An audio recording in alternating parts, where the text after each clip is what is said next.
네, 시장 핵심 이슈 짚어보는 이슈 칼럼 시간입니다. 오늘은 GFM 투자연구소의 이진호 소장과 함께합니다. 어서 오세요. 네, 안녕하세요. 네, 지난 주말에 미국에서 고용 지표가 발표가 됐습니다. 네. 예상치를 상회하면서 지금 고용 지표 잘 나왔는데 이렇게 되다 보면 또 금리 인상이나 테이퍼링에 대한 우려가 또 다시 한번 나오게 되니까 좀 걱정되는 부분도 있을 것 같은데요. 좀 심도 있게 분석을 해볼 수 있을까요? 어떻게 보시나요? 뭐 심도 있게 분석을 하죠. 월가나 어디나. 근데 뭐 우리 국내 투자자들한테는 별 의미는 없는 것 같아요. 그냥 밀리면 1조, 많이 밀리면 2조 사는 게 이제 공식이 됐으니까 그냥 사는 거예요. 왜? 할 수 있는 게 그거밖에 없어요. 맞아요. 샀더니만 또 좋아요. 밀렸더니만 샀더니만 또 기다렸더니 또 비트코인이 오릅니다. 왜 오른지는 아무도 몰라요. 맞아요. 세상이 그냥 그렇게 된 겁니다. 따상이 안 돼서 아쉽답니다. 뭐든지 IPO 상장만 하면 따상이 기본인데 따상이 안 돼서 억울하고 내가 IPO 공모주를 받았는데 이게 왜 어떤 종목은 왜 안 매겨주지? 이 시장은 당연히 날 매겨줘야 되는데 뭐 이런 상황이에요. 자, 고용지표 갖고 시간을 보내는 게 의미가 있을지는 모르겠습니다만 왜? 그냥 밀리면 사면 되니까. 네. 자, 그래도 한번 보시죠. 네. 어쨌거나 연준의 FOMC는 6주 간격으로 열리고요. 그리고 또 뭡니까? 고용지표는 매달 첫 번째 금요일 날 노동부 발표가 나오죠. 거기에 또 이제 중요도로 따지자면은 그리고 시장이 어떤 결정적인 시점에서 방향을 잡는 데 있어서는 어쨌거나 2008년 금융위기 이후 그리고 작년 팬데믹 이후로는 더더욱이나 이 중앙은행 통화정책이 더 중요합니다. 그래서 연준 뭐 22 통화정책회의 이런 걸 다 지켜보기 마련인데 사실 그게 지나고 보면은 연준 이후로 뭐 주가가 더 뛰면 더 뛰고 환율도 금리도 뭐 이런 식으로 방향이 잡혔는데 지금 제가 자료를 보내면서 슬라이드 하나를 빠뜨려서 결국 보긴 봐야 되겠는데 다 아시는 내용이긴 합니다만 자, 94만 3천 개의 일자리가 늘었단 말입니다. 네. 지난달에 이게 이제 시장 예측치 87만 개보다도 좋았고 93만 8천 개 이전 레벨 이전 달 93만 8천 개가 애초 발표했던 85만 개에서 뭐 8만 개 이상 늘었으니까 사실 한 달 사이에 일자리 100만 개가 늘었다라고 볼 수 있죠. 자, 그 전에 이 부분은 저로서도 좀 이상합니다. 어쨌거나 이틀 전에 나왔던 ADP 민간 고용 이거는 지난 금요일 자료가 아니고 수요일 날 나왔던 ADP 민간 고용인데 이 부분은 33만 개의 일자리 증가에 불과했단 말이죠. 민간 고용이나 비농업 부분이나 별 차이 없을 것 같음에도 불구하고 혹자들은 또 그렇게 얘기합니다. 민간 고용이다 보니까 정부 측에서의 사람 고용하는 거 이런 것들은 반영 안 된다. 그러다 보니까 남팜 쪽이 더 좋았다 이렇게도 얘기하는데 그렇다고 뭐 한 60몇만 명을 갖다가 정부에서 고용하는 것도 아닐 텐데 늘 이렇게 좀 엇박자가 나는 건 사실이고 실업률도 여기까지 왔습니다. 5.4%까지 왔는데요. 이제 금요일 날 발표가 전월 5.9에서 0.4%포인트나 떨어진 게 굉장히 크죠. 네. 그리고 이런 상황. 자, 그리고 이제 장기 추이를 보시더라도 지금 레벨이 그닥 뭐 높다라고는 할 수 없는 두 가지 측면인데요. 과거 저희가 뭐 80년대, 90년대까지만 하더라도 경제학 교과서에서는 한 4%대의 실업률만 하더라도 완전 고용이라고 뭐 여긴다 이렇게 배웠습니다. 자, 첫 번째 의문. 진짜 5.4%밖에 안 될까?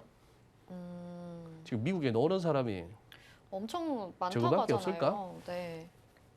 이런 생각도 들고 그다음에 또 한 가지 생각은 뭐 일부 주에서는 이미 시행했습니다만 이제 본격적으로 공식적으로 주간으로 주는 주간으로 주는 실업수당 거기다가 작년 같은 경우에는 600불씩도 더 주고 주간으로 600불 우리 돈으로 한 6, 70만 원은 이런 돈을 더 주고 그러면 70만 원이면 7428 한 달에 300만 원 가까운 추가로 더 받습니다. 그러니 다들 일을 안 나갔죠. 그렇죠. 예, 그런 면도 있었고 지금은 300불인데 그나마 이제 9월 달에 공식적으로 다 종료된다면은 생각하기에 이제 실업수당만 받는 것 갖고는 좀 그렇고 나도 좀 일자리 좀 찾으러 나가봐야 되는 거 아니야? 이런 생각을 하게 되는 그런 상황이라면 이게 더 좋아지는 거 아니냐? 더 도와줄 수 있는 거 아니냐? 그런 얘기고. 그다음에 이게 이제 컸던 것은 연준을 압박한다는 것이죠. 연준이 그동안에 테이퍼링이나 금리 인상 가지고 시장에서는 물가 지표를 가지고 보면서 야, 이거 인플레가 장난 아닌데 그러면 자산 매입 규모도 줄여 나가야 되고 궁극적으로 금리 인상도 해야 되는 거 아니야 했을 때마다 연준은 인플레는 일시적일 것이고 그리고 우리 두 개잖아. 듀얼 맨데이트. 물가 안정과 더불어 고용, 완전 고용 달성인데 이 고용이 아직 안 좋아. 맞아요. 그랬는데 고용이 이런 식으로 이제 계속 좋게 나오니까 그렇다면 해야 되는 거야? 뭐 이런 상황이죠. 또 하나 이제 시장 반응이 중요한데 한번 보실까요? 자, 지금 이게 어제까지 그리고 장마감 이후에 살짝 뭐 흐름까지도 약간 반영됐다고 볼 수 있는데 CNBC 차트입니다. 자, 이거 위에 끄는 2년물 국채 수익률입니다. 자, 이날이에요. 지금 뭐 점처럼 보이는 거는 무시하시고 끝에서 두 번째 거 이게 지난 금요일입니다. 지난 금요일이고 금요일이어서 어제까지도 월요일 날까지도 주말 보내고 와서 고용 지표를 잘 다시 한번 곱씹어보고 소화하고 해석한 다음에 주초 거래에서도 2년물 금리 뛰어오르고 10년물도 뛰어오르고 두 개 다 뛰어올랐어요.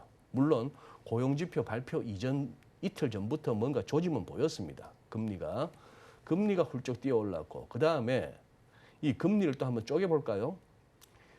명목 수익률, 명목 금리는 실질 금리와 인플레이션 율 이렇게 우리가 알고 있잖아요. 그러면 실질 금리에 해당하는 게 뭐다? 그게 10년짜리 물가 연동 국채. 이걸 시장에서는 10년 실질 금리로 보고 있습니다. 이게 지금 얼마?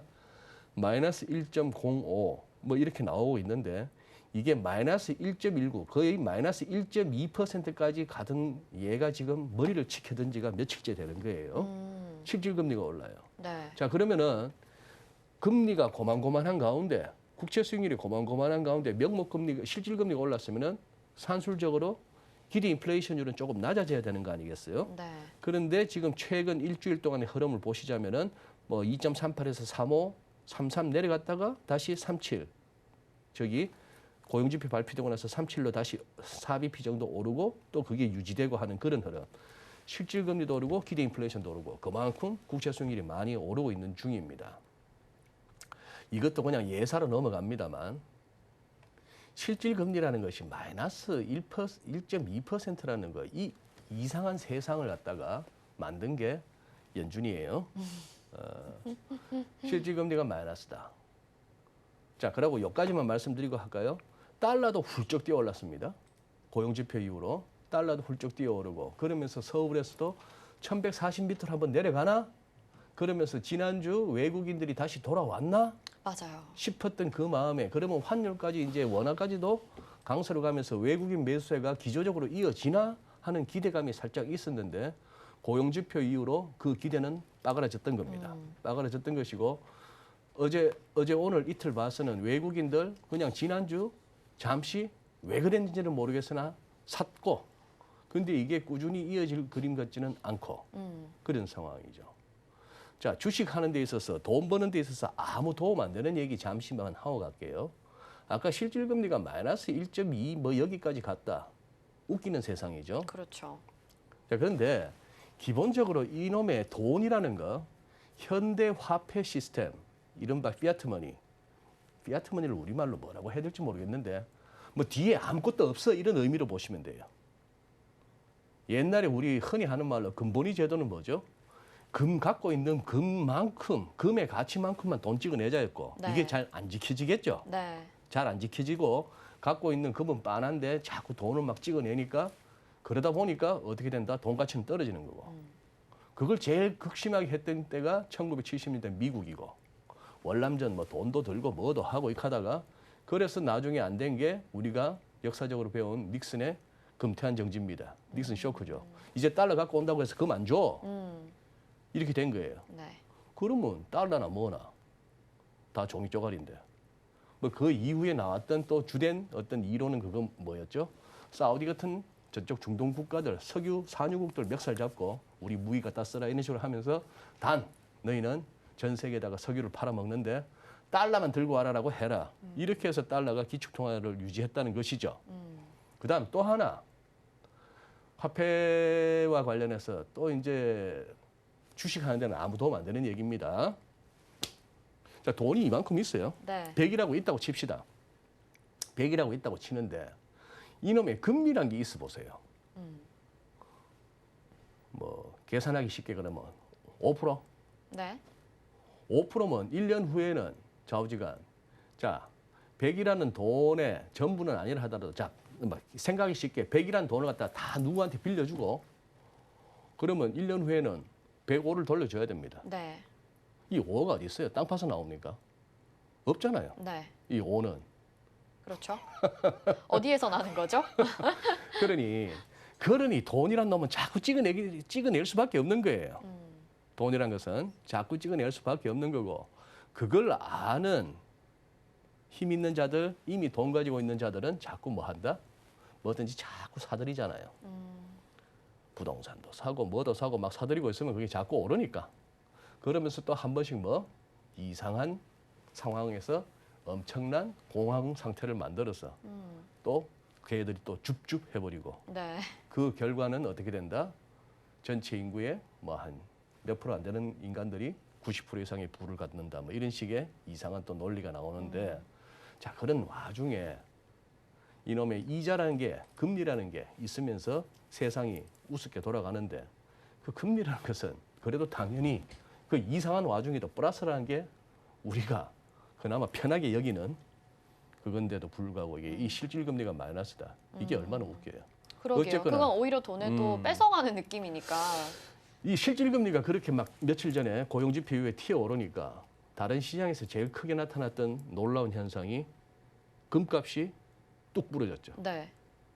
그때가 온스당 1,800불이 또 이렇게 깨지기도 했으니까 기술적으로 또 이렇게 뭐 그런 어떤 매듭 숫자가 깨지면 또 주문이 많이 나올 만도 한데 그게 하필이면 고용 지표가 겹치면서 국채 시장에서는 실질 금리가 오르는 그런 양상이 나오니까 온갖 기계들이 일시적으로 매도 퍼즐이 나오는 매도 주문이 나오는 자 그런 현상도 되고 해서 이래저래 어쨌거나 고용 지표가 시장에 어디로 갈 값이요? 금리는 달러는 주식은 어디로 갈까요? 원자재는 했더니만 그냥 그걸 갖다가 고용 지표가 나온 이후에 가닥이 잡힌 겁니다. 뭐 어떻게 금리 오른다, 달러도 오른다, 그리고 달러가 오르면서 원자재는 떨어진다, 금을 포함한 그런 상황이고 주식은 약간 뒷목이 뻐근하다. 뭐 이렇게. 네. 뭐 이런 고용 지표 발표에 따라서 당연히 지금 말씀하신 것처럼 금리 인상이나 테이퍼링 시기 앞당겨질 거라고 예상을 네. 할 것 같아요. 이제는 네. 연준에서 얘기했던 내용이 나왔기 때문에 뭐 국내에서는 조금 더 빨리 시작할 수도 있다라는 뉴스들도 나오고요. 네. 그러면 시기가 어느 정도 앞당겨질 거라고 보시는 건가요? 이제 당장 뭐 한두 달 사이라고 생각을 하면 될까요? 예, 이제 그날 또 이렇게 뭐 기억하실는지 모르겠습니다. 미 연준 이사가 빠르면 10월달에 테이퍼링을 해야 된다. 뭐 이런 소리가 나왔고 또 밤사이에는 라파엘 보스틱 뭐 애틀랜타 연방은행 총재 그리고 또 리치먼드 연방은행 총재, 지역은행 연방은행 총재 두 사람이 또 이렇게 이런 식으로 가면은 고용지표가 특히 보스틱 총재가 애틀랜타 연방은행 총재가 이런 고용지표 한두 번만 더 보면은 연말에 뭐 테이퍼링 시작하겠는데 했는데 10월달에 그러면 테이퍼링을 누가 얘기했냐면 이 친구입니다. 크리스토퍼 월러라는 이번에 이사된 지 얼마 안 되는 사람이에요. 화면에 한번 보시면은 이게 이제 연준 홈페이지에 올라와 있는 공식적인 사진이고 이거는 그냥 조선일보에서 제가 캡처한 사진인데 이 사진이 훨씬 멋있어요. 똑같은 사람 아닌 것 같아요. 이 완전 얼짱각으로 제대로 찍혔죠. 이 사람은 세인트루이스 연방은행에서 2009년부터 뭘 해왔는가 하면은 일단 연준 이사 되기 전에 바이스 프레지던트였으니까 제임스 블라드 다음에 세인트루이스 연방은행 부총재였고 그리고 디렉터 오브 리서치니까 리서치 분야에서 또 그거죠. 그런데 세인트루이스 연방은행 우리 지표 이렇게 잘 찾아보시는 시청자분들 가운데 프레드라는 사이트 들어가시잖아요. 그게 보면 세인트루이스 연방은행 총재잖아요. 제가 아까 보여드렸던 무슨 저 뭡니까 10년짜리 브레이크 이븐 레이트 같은 것도 네, 거기에서 이 화면 네. 예, 뭐 아래쪽에 이 프레드라고 되어 있는 이런 부분 이게 뭐 한 수백 가지 있습니다. 여기 들어가면은 정말 다양한 지표가 있는데 자 이런 걸 해왔던 사람인데 이분이 어떻게 연준 이사를 가게 됐는가도 재밌는 얘기가 있어요. 이거 트럼프 대통령 때부터 연준 이사 공석 두 개가 꽤 오래 갔는데 자 이걸 작년 말이었나 그 무렵에 이제 좌우지간 월러가 아니 월러라기보다도 오파가 갔나 봐요. 제임스 블라드 보고 당신 연준 이사 자리 비어 있는 그거 하나 하지 했더니만 블라드가 뭐라 했는지 알아요? 뭐라고 했어요? 의역을 하면은 직접 그러게 했겠습니까만 내가 지금 연준 이사하리 이래 된 거예요. 내 짬밥에 네. 내가 지금 그거 할 군번이냐. 이거 왕고참이에요. 그렇군요. 연준 연준 이사 자리 자체가 굉장히 낮아진 느낌이네요. 네. 아니 파월 다음에 나를 보고 뭐 연준 의장을 하라면 내 뭐 그거 한번 생각해 볼까 말까 하는데 지금 뭐 연준 이사? 알았어 내 밑에 저 월러 보낼게 이렇게 된 겁니다. 네, 이렇게 된 거고 아까 슬라이드에서 그 금발의 미녀가 왜 나오느냐 미녀라고 해줍시다. 라일 브라이너드 뭐 요즘 우리 매체에서는 레이얼 뭐 이렇게 브레이너드 이렇게 표기도 하는데 여기가 유일하게 그 동안의 민주당원으로서의 연준 이사였습니다. 저기 뭐 제롬 파월도 그렇고 지금 이제 내년에 제롬 파월도 가야 되고 리차드 클라리다 부의장도 가야 되고 다 갈참들인데 이제 파월이 한 번 더 하느냐 마느냐가 굉장히 그거 하잖아요. 그린스펀은 한 4번 했을걸요. 그렇군요. 그래 한 18년 했고 네. 18년 6개월인가 했고 그리고 그린스펀 다음에 저기 누굽니까? 버냉키도 2번 했죠. 2번 했고 그다음에 옐런이 안 됐습니다. 옐런이 한 번 하고 말았어요. 네. 그러고 깔끔하게 어떻게 연준 의장 그만두고 14년 임기에 연준 이사로 남을 수 있는데도 FRB, Federal Reserve Board 그 이사회의 이사로 남을 수 있는데도 불구하고 깔끔하게 의장 그만두고 나와서 강연 다니고 이러면서 돈 많이 챙겨다가 또 재무장관 됐고 지금 이제 내년에 이 공화당의 이 파워를 한 번 더 시킬까 말까가 이제 궁금한 거죠.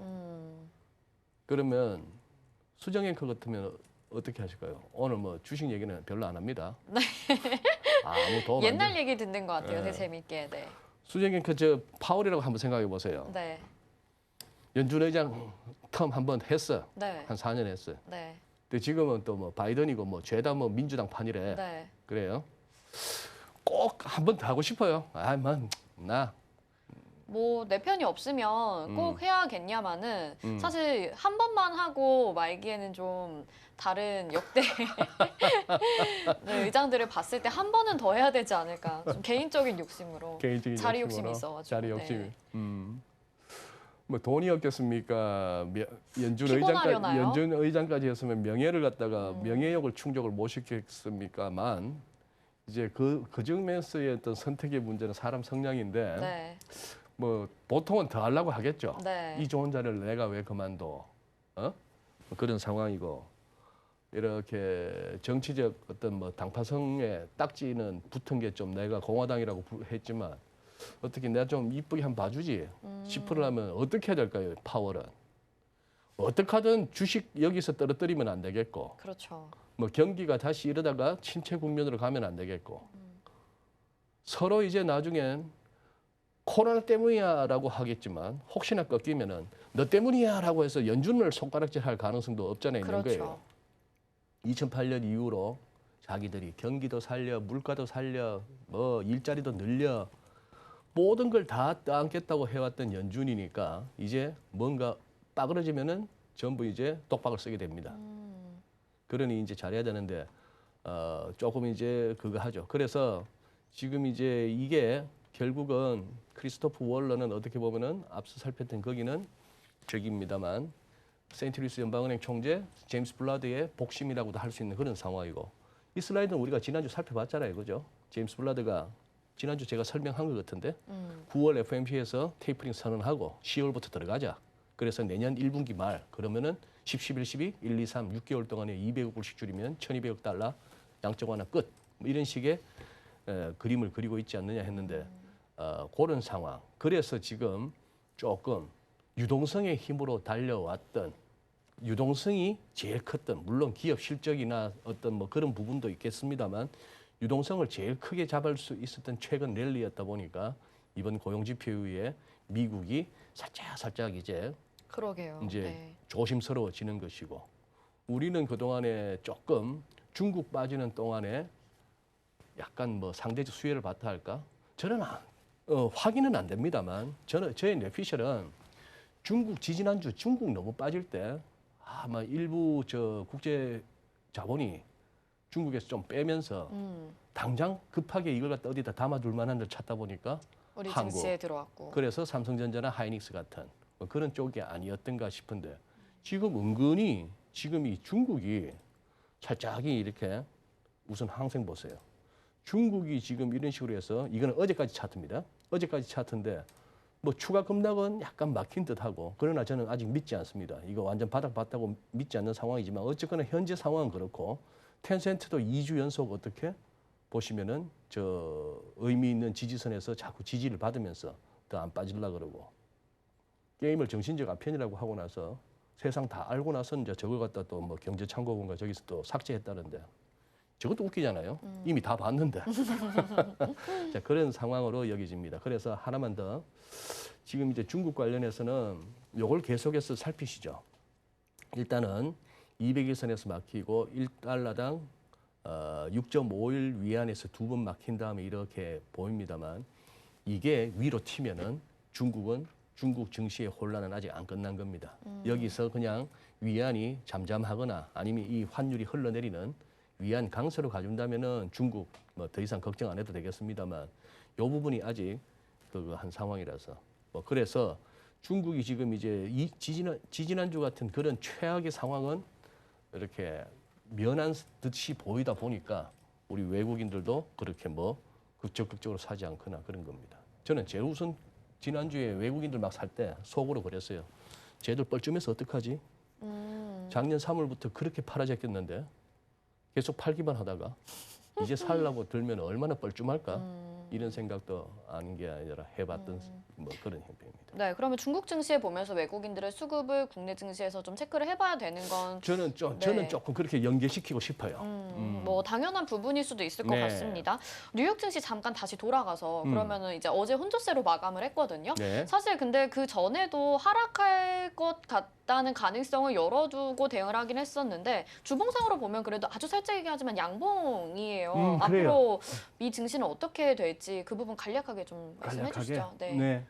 미 증시에 대해서도 기술적인 접근으로는 이렇습니다. 자, 요거 어제 시장 흐름은 반영되지 않은 지난 주말까지의 차트이긴 합니다만 얼마든지 설명드릴 수 있을 것 같은데요.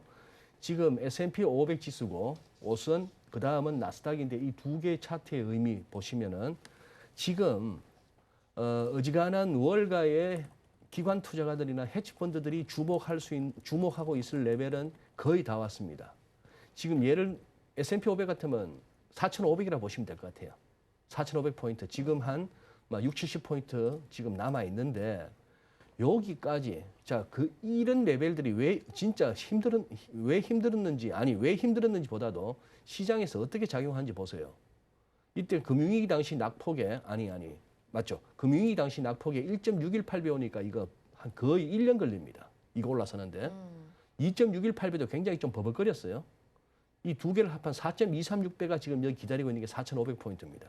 이 과매수 국면에서 여기서 지금 일부 월가에서도 강세론자들은 조만간에 델타 변이만 꺾이면은 이거 아무거나 잡아도 다 올라가는 랠리가 온다라고 또 지금 바람 잡는 선수가 또 나왔어요.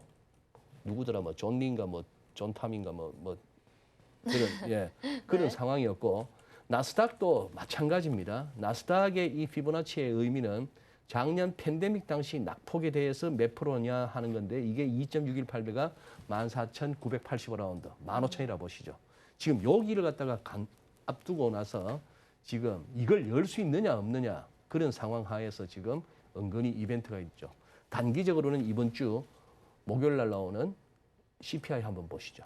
CPI, PPI 보시고 여기서 물가까지 이렇게 또 계속 높게 나온다면은 시장은 조금 조정으로 접어들 가능성이 없지 않아 있습니다.